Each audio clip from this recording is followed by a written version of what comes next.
She was just looking for a place to disappear. After a painful fallout and a year that had hollowed her out, Ava Keller climbed into the mountains with a backpack, a rolled blanket, and her golden retriever, Scout. What she found at the end of that dirt trail was a cottage no one wanted: caved-in roof, shattered windows, and silence so thick it clung to her skin. But inside that ruin, she wouldn't just find shelter. She'd find a letter, a secret room, and the life story of a woman she never met, yet somehow already knew. Before we begin, let us know where you're watching from, and if stories of forgotten places and second chances speak to you, go ahead and hit that subscribe button. Because tomorrow's story might just move you even more than this one. The trail narrowed as the forest thickened. Moss clung to everything like time, refusing to let go, and every step Ava took sent soft echoes through the pines. Scout trotted ahead with the alert enthusiasm only dogs could manage, his nose twitching at every fern, every fallen branch. Ava adjusted the worn leather straps of her pack, feeling the sharp pinch of sunburn on the back of her neck. She hadn't spoken out loud in hours, maybe days. Words had started to feel heavy lately, like carrying around suitcases no one asked for. The cabin stood just beyond a crooked clearing, its tin roof eaten through with rust and time. One window was shattered, the others were so clouded with grime they looked like cataracts. The porch sagged like an old man's spine, and one shutter hung by a single nail, creaking gently in the breeze. Ava didn't smile when she saw it, but she didn't cry either. She simply stood still, staring up at it like a woman looking into the eyes of something she didn't yet understand. Scout sniffed the porch steps before climbing them with practiced ease. Ava followed, boots crunching over broken pine cones and peeling paint. She reached for the door handle, tarnished, brass, cold even in the sun, and gave it a push. It didn't budge. She pushed harder. The door groaned open just wide enough for her to slip inside. Dust. That was the first thing she noticed. It filled the air like fog, visible in the shafts of light slanting through the holes in the roof. The air smelled of mildew, dried pine, and something older like forgotten wood and forgotten dreams. A single wooden chair sat in the center of the room, angled toward the fireplace. Cobwebs stretched between the rafters. The wallpaper had peeled away in long curls, exposing the bare bones of the structure. Ava set her pack down slowly, as if worried the weight might collapse the floorboards. Scout circled the room once, sniffed a broken table leg, and flopped down beside her boots. She ran her fingers over the edge of the dusty chair, then pulled it upright. Underneath the cushion, torn, frayed, and sun-bleached, was an envelope. It was sealed. The name on the front was written in faded ink, "To the next woman who tries." Ava didn't open it. Not yet. Instead, she sat down on the wooden floor, her back against the wall, the letter held gently in her hand, like it might dissolve if she held it too tightly. Scout laid his head across her lap. The silence returned, but this time, it felt different. Like the cottage was waiting. Ava didn't sleep that first night. She lay on top of her sleeping bag, with Scout curled tight at her feet, both of them listening to the sounds the cottage made, the pops in the walls, the wind whispering through cracks, and something under the floorboards that might have been mice or just the house settling after years of being forgotten. The air was cold even in late spring, and the smell of mildew clung to everything. But it wasn't fear that kept her awake. It was the letter. She'd read it just once, sitting on the rotted floorboards with a flashlight clamped between her knees. To the next woman who tries. If you're reading this, it means you found her. And maybe she found you too. This place has a way of pulling in people who don't know what they're looking for until they're already here. I won't tell you my name, not yet. If you're anything like me, you'll want to find that out yourself. Just know this: you're not alone in what brought you here. Keep going. The house will give you pieces. Look for them. No signature, no date, just a message like a breath left in a bottle. The next morning, Ava stepped into the fog, draped clearing with a coffee mug full of instant granules and rainwater boiled over a tiny camp stove. Scout barked once, chasing something invisible into the tree line. Her boots crunched over loose gravel and broken glass as she paced in front of the cottage, staring up at the sagging roofline. She had no budget for contractors. No one to call. No backup plan. This was it. She grabbed the claw hammer from her pack. The first nail she pried free came from the base of the broken front window. It screeched out of the wood, like it was angry to be removed. Beneath the window frame, behind a warped panel, she found the second note. This one was folded small, wedged into a crack in the wall, and wrapped in string. Ava turned it over in her palm, hesitated, then unfolded it. "You'll be tempted to run." I was. "But stay one more day than you want to. That's when it begins to change." She felt her chest tighten, but not in fear. It was recognition. Like someone had reached out from the past and touched a bruise she hadn't spoken aloud.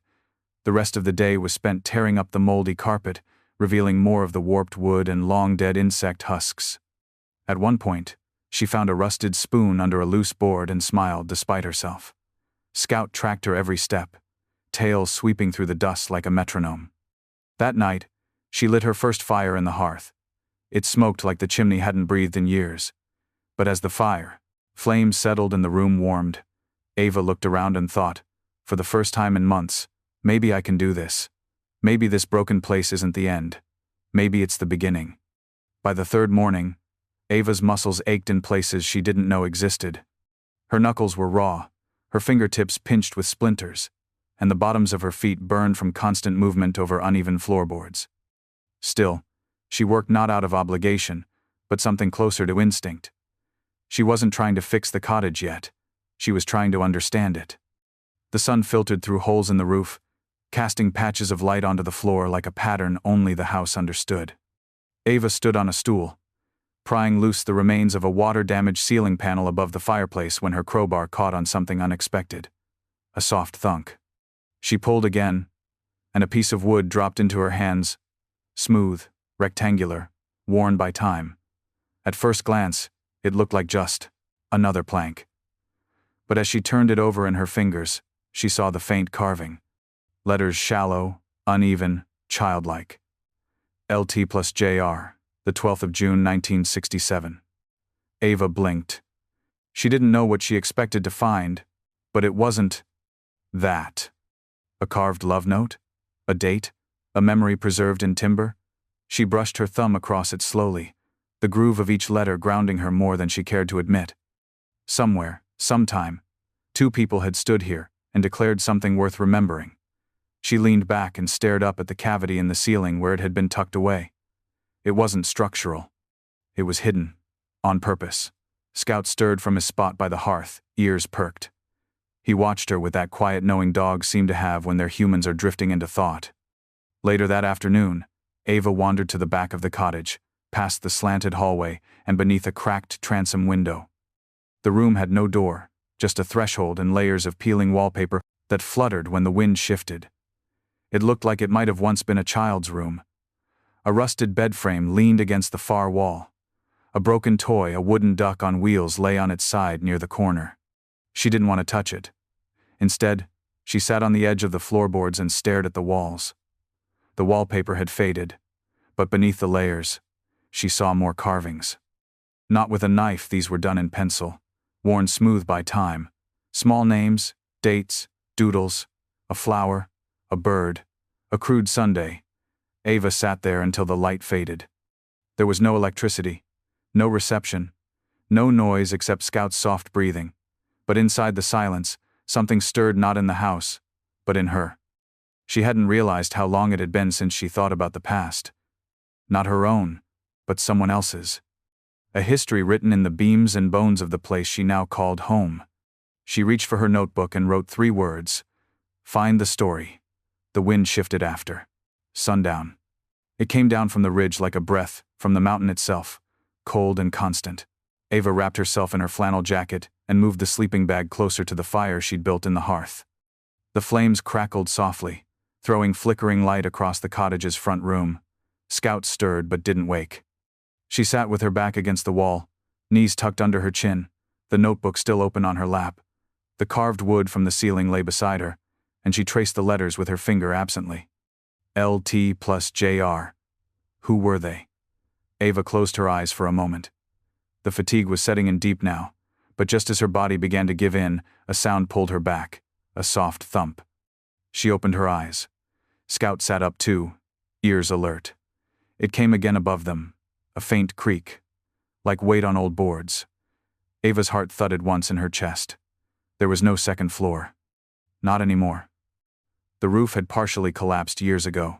She hadn't dared climb the old staircase yet. Half of it was missing, and the other half looked like it would give way under a squirrel's weight. Still, there it was again. Kriak. She reached slowly for the flashlight, and stood.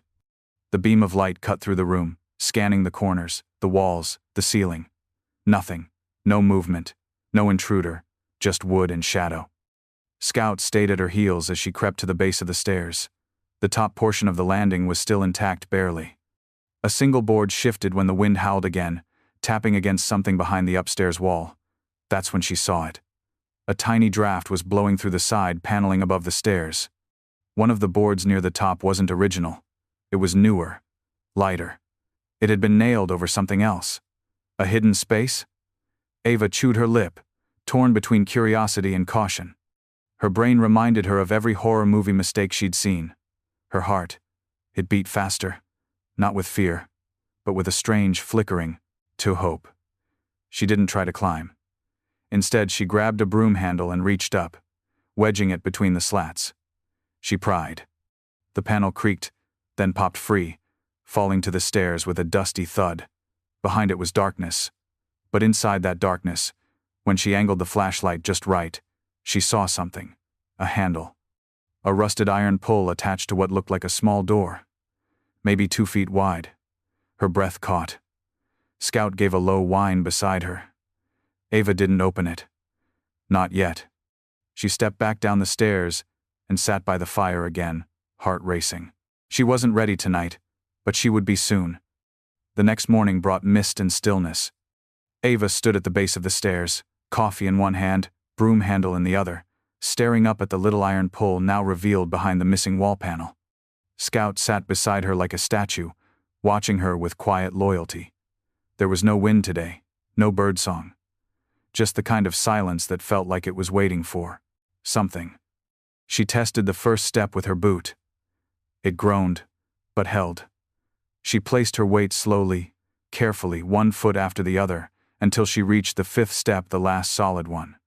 From there, she stretched on tiptoe, bracing herself with one hand against the wall, and pulled the small door open.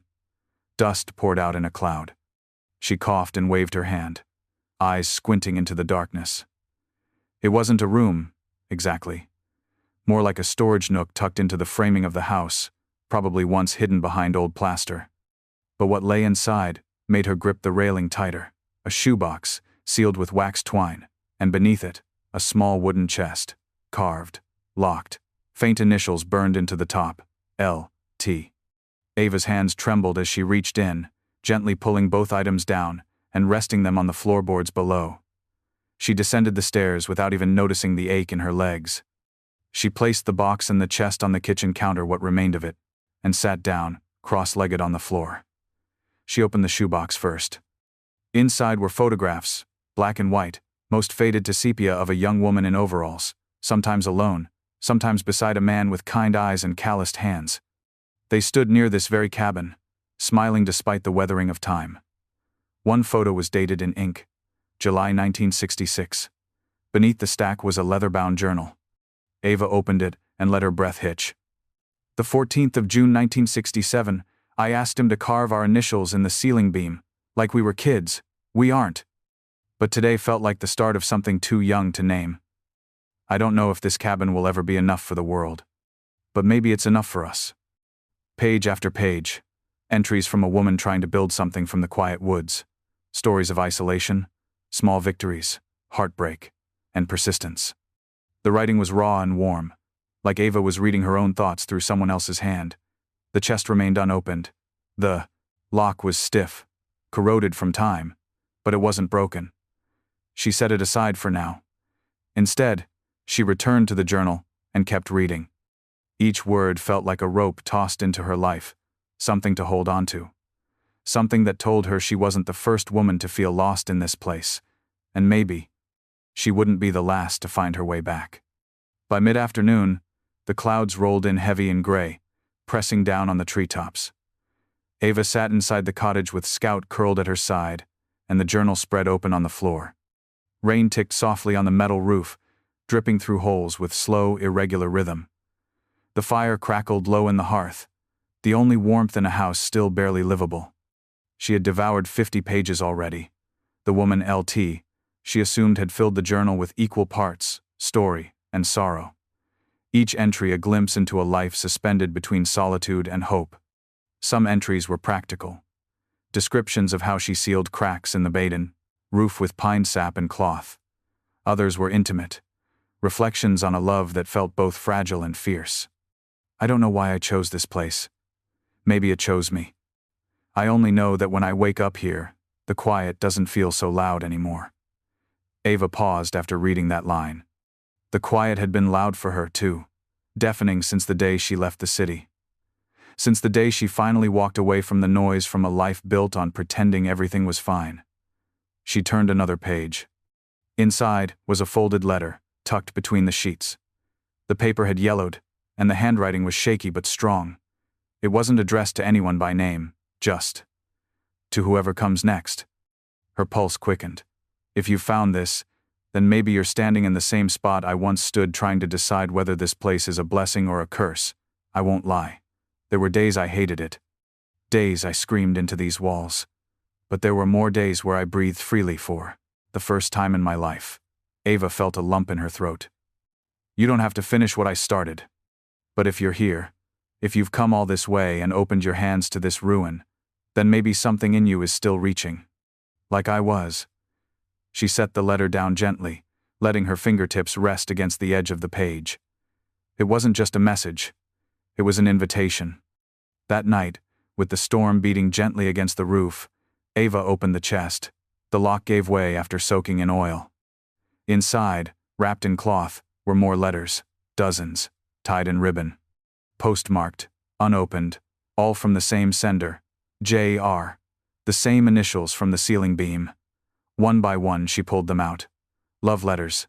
Never read, never sent. Ava sat with them for hours, as the house creaked around her and the fire dwindled low. These weren't just pieces of someone else's past. They were echoes. And Ava wasn't just reading them. She was beginning to understand them. The rain stopped just before dawn. The sun broke over the ridge in pale streaks of gold and gray, and the wet earth steamed as it warmed. Ava stepped out of the cottage with a tin mug of coffee in one hand and her notebook in the other, feeling the ache of another long night. Scout trotted ahead, ears perked, tail wagging, drawn to something she hadn't noticed yet. That's when she saw him. A figure, standing just beyond the tree line where the clearing met the pines. Tall, still, wearing a canvas coat and a wide-brimmed hat that shadowed most of his face. He didn't move when she saw him. Didn't wave. Just stood there with a kind of presence that felt neither threatening nor accidental. Ava's heart skipped. She walked halfway to the edge of the clearing, keeping Scout close, then stopped. Can I help you? The man tilted his head slightly. I should ask you the same. His voice was low, rough like gravel, softened by time. He stepped forward into better light. His eyes, pale green, rimmed with age, were kind, but tired. He looked at the cottage, then back at her. Didn't expect anyone to still care about that place. Ava nodded slowly. It came cheap. He chuckled, barely. They always do when they come with ghosts. She stiffened slightly. You knew the woman who lived here. His eyes lingered on the broken shutters, the patched roofline, the faint smoke rising from her chimney. I knew her. Silence stretched between them. Ava folded her arms, unsure what to ask first or if she even wanted to know, but the man spoke again before she could. Name was Lena Thompson. Moved up here in '65, right after her father passed. Said the world was too loud. I was just the fool who brought her groceries once a month from the valley. She used to pay in paintings, little ones of birds, of trees, of the cottage. Never charged me more than a smile. His voice cracked at the edges. You're JR, Ava said quietly. He looked down at the ground, then nodded. Was. Still am, I guess. He reached into his coat and pulled out something wrapped in linen, a small bundle, neatly folded.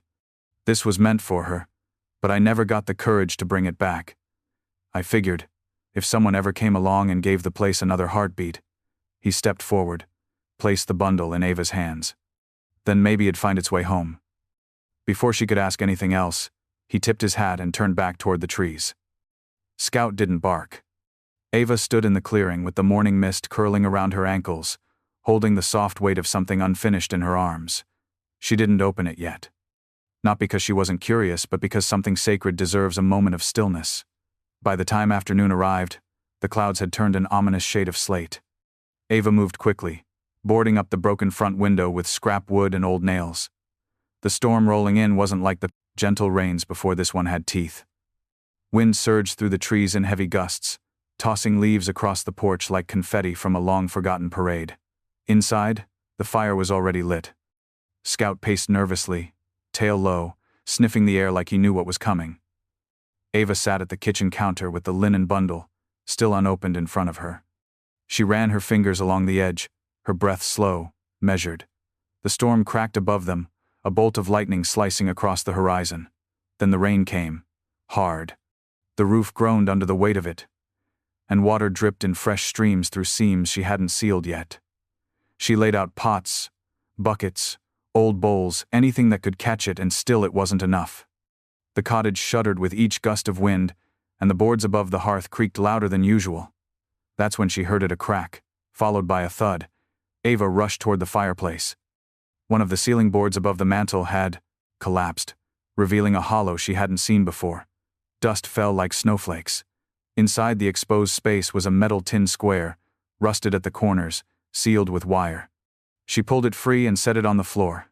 Inside, a bundle of drawings, a half-written manuscript, and a small velvet pouch. She opened the pouch, a silver locket. Inside 2 tiny sketches. One of Lena, one of J.R. Their initials carved below in the same shaky hand from the journal. Ava sat on the floor, surrounded by rain, wind, and years of memory sealed in cloth and velvet. The manuscript pages were written in delicate, cursive script notations on solitude, healing, grief, and finding purpose in stillness. Essays, letters never mailed. Titles like When the Silence Answers Back, and The Weight of Unspoken Love. Lightning cracked again, and for a brief second, the entire room lit up in silver-blue light. Scout whimpered and buried his head beneath Ava's arm. She leaned against the wall and exhaled. For a long time, she hadn't believed in signs, hadn't believed in messages from the past, or that broken things could speak. But sitting there drenched, exhausted, holding the life's work of a woman who once stood in this very room, Ava felt something shift. The storm howled outside. But inside the cottage, something had begun to settle. Not dust, not fear, but roots. The storm passed sometime after midnight. Ava had drifted into sleep on the floor beside Scout, wrapped in a wool blanket, and surrounded by scraps of Lena's past: the journal, the letters, the locket, the bundle from J.R., still unopened. When she opened her eyes, the cottage was bathed in early morning light. Pale gold streamed through the cracked windows, and a single bird sang from the trees beyond. The stillness felt sacred, earned. She sat up slowly, every muscle stiff from tension and exhaustion. Scout stirred beside her, gave a soft groan, then rested his chin back down on her knee. All around her were pieces of a woman she never met, of a story never finished. The drawings, the essays, the photographs, and then there was the linen bundle J.R. had given her. She hadn't had the strength to face it last night. But now, with quiet fingers, she unwrapped it. Inside was a sketchbook-worn leather cover, the initials L.T. etched in the corner. Ava opened to the first page and gasped. Lena's face, not a photograph, a pencil sketch. Detailed, soft, alive. Page after page of drawings followed. Some were self-portraits. Others were landscapes: the cottage, the ridge, the clearing. One page showed Scout not exactly him, but a golden retriever that looked eerily familiar, curled on the same porch where Ava now drank her coffee every morning. Then came the last page. A letter. Handwritten, but different from the journal. This one had been carefully composed. There were crossed-out words, rewritten lines. It was meant to be final. To the woman who comes after me. This cottage saved me. Not all at once, not loudly, It saved me by teaching me how to be still, how to listen to the wind, how to survive my own silence. If you are here, reading this, then I know you have known pain too. I don't know your story, but I believe in your healing. I believe that this place chose you, the same way it chose me. Ava pressed her hand over her mouth, blinking back tears. You don't have to finish what I started. But if you do, then I ask just one thing. Don't rebuild it the way it was. Make it yours. Add your hands to these walls. Let your voice fill these rooms. Let your name join mine. Ava stared at the ceiling above her, the hole left by the broken beam, the rain-stained walls, the cracked hearthstone. She saw decay, but also history. She saw ruin, but also invitation. And for the first time since she'd arrived, she let the idea settle fully into her chest. She wasn't just restoring someone else's memory. She was building her own. Later that day, she walked to the local post office in the valley, the first trip down since arriving. She carried a small envelope, addressed simply, J.R., care of Willoughby Ridge General. Inside, a copy of Lena's final letter, and a note of her own. She kept it all. Every word, every sketch. I thought you should know. Thank you for trusting me with the pieces. I promise I'll carry them carefully. She didn't include a return address, because something told her he'd find her again when the time was right. And when he did, the cottage wouldn't just be standing, it would be alive again. By late summer, the forest had grown thick and green again. The trail leading to the cottage had been cleared.